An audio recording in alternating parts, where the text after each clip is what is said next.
मित्रांनो, आपल्याला अनेकदा वाटतं की भक्ती करण्यासाठी संसार किंवा काम सोडावं लागतं का?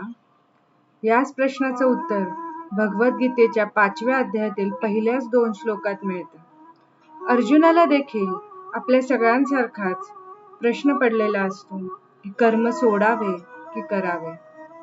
श्रीकृष्ण अर्जुनाला सांगतात, कर्म सोडण्यापेक्षा फळाची अपेक्षा न ठेवता कर्मयोग करणे हेच जास्त श्रेष्ठ आहे.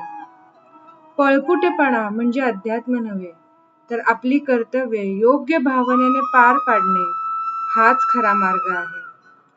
पहिले 2 श्लोक आपल्याला काय शिकवतात? संन्यासः कर्मयोगश्च निःश्रेयस करावुभौ तयोस्तु कर्म संन्यासात कर्मयोगे विशेष्यते.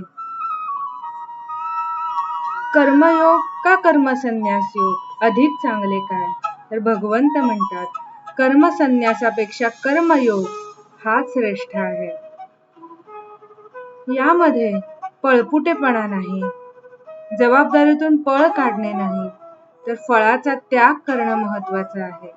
कर्मयोग हाच सामान्य माणसासाठी आचरणात आणायला सर्वात सोपा मार्ग आहे. तर आपल्याला रोजच्या जीवनातील डिसिजन मेकिंगसाठी हा संदेश नक्कीच उपयुक्त पडेल. जय श्री कृष्ण.